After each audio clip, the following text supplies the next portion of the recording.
Thank you and good afternoon. This is Sam Vaughn for Sam Sports Report. Today's date is Sunday, March 24th, 2024. Yesterday's matchups as Kansas loses to Gonzaga 89-68. Gonzaga outscored them by 22. The Jayhawks were ahead by 1, but Gonzaga took over. Hunter Dickerson scored 15 and Antonio Watson scored 21. In the first game, Daytona beat Arizona. Dalton Holmes finished with 23 for Dayton, and Caleb Love, former Tar Heel, finished with 19. His NCAA experience will help the Wildcats maybe go far in the tournament. And a 1-seeded UNC beats Michigan State 85-69. It was never really close. Tyson Warren finished with 24. RJ Davis finished with 20. Washington State stays around, but Iowa State wins 67-56. Jason Wells scores 20. Tim Lipsey scores 15 for Iowa State. Oakland and NC State. NC State stays alive and knocks out the Cinderella story that beat Kentucky. Now it's on to the team that's won 8 games in the last week, 79-73. Texas played Tennessee, and Tennessee was the outcomers, 62-58. It was a 28-19 lead at halftime already. Tier Hunter scores 13 and Dalton Kincaid scores 18 to lead Tennessee, but Tier's Hunter came out on top. In DeQuain in Illinois storms past the 11th-seeded DeQuain 89-63. And at the end of the night, we had a classic that went into 2 overtimes. It was 73-86, a double OT thriller. Jermaine Custard scored 32 and Stephen Ashworth scored 21. And also Nafeen Dayton scored 28. For a long time there, they were the only 2 players scoring. Now on to today's games. Now on today's game. Marquette will play Colorado here just shortly, 11:10. CBS Marquette by 4.5.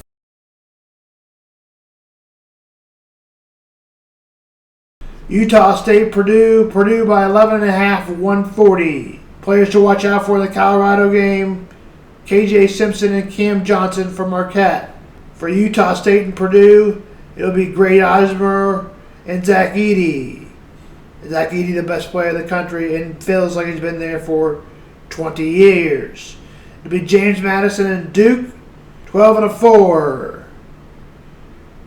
And players to watch out for: Terrence Edwards and Kala Filipski for Duke. Clemson will play Baylor in what was mentioned a very hard Big 12 by the Clemson coach.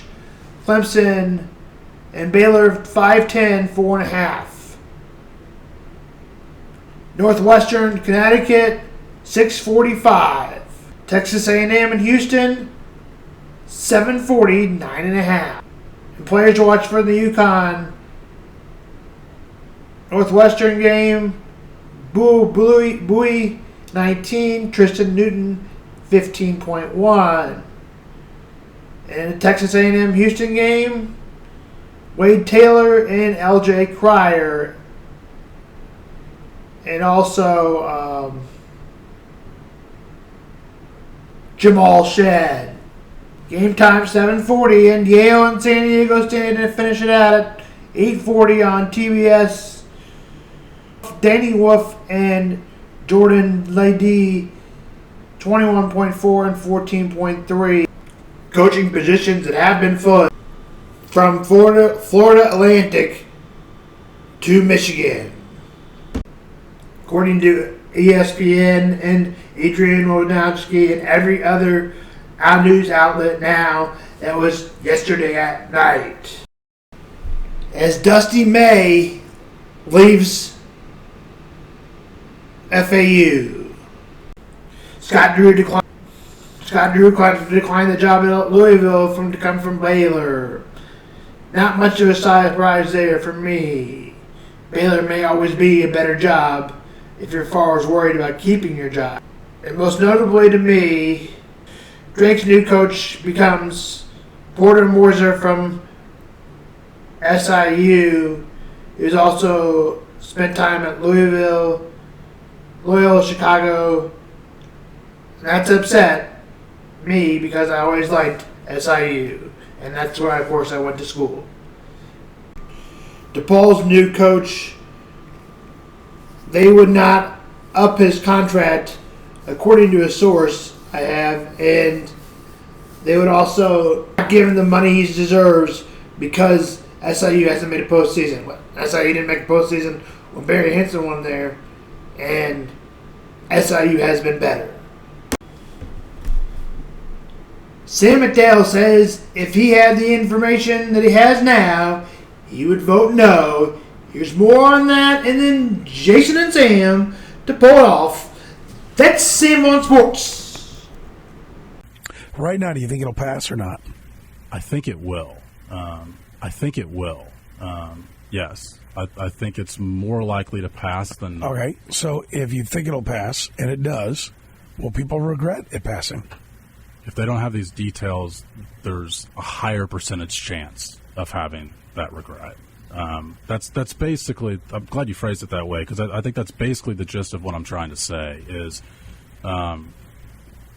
if the details come out after this passes, there could be some disappointment in those details. And you've already voted. And so that's why I think these teams owe us this information. And the reason I said particularly the Royals, because I want to clear that part up too, is because their project is significantly different, right? It's displacing some businesses. There's a lot of more infrastructure because there's not currently a stadium there. And therefore you would think a lot more city investment in that project as well. There's just, that's where the community benefit stuff comes into play about the affordable housing. So there's a lot more questions for them to answer from the jump.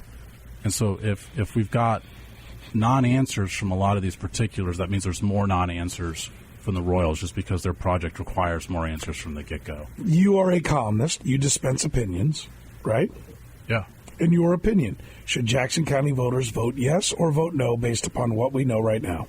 If the vote was today, so I know you prefer the answer first, but I need to preface this by saying, like, yesterday they said that they would have the lease before April 2nd, that they would have the community benefits before April 2nd.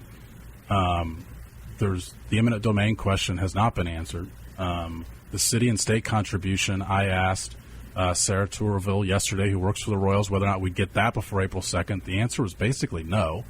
I attempted to press on that topic, and the press conference was cut off by somebody with the campaign, and I was not allowed to finish that question. I think that's an important question for voters. If we had the information that we just have now, I would tell people to vote no. How you doing? Good. How are you? Good. You been watching games? Yep, I've been watching. So, who'd you pick in your bracket? Arizona in one, North Carolina in one. You're still alive in both, huh? Yep.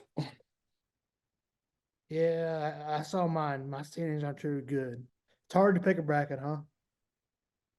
Especially this year because with the transfer portal and all that, teams are all over the place. I mean, players have changed schools and all that, so there's not a lot of continuity. So it's really going to come down to who gets hot. Yeah, I guess it's been like that for a while, though, or a couple years. You like all transfer portal, and you think it's a good rule, or what do you think?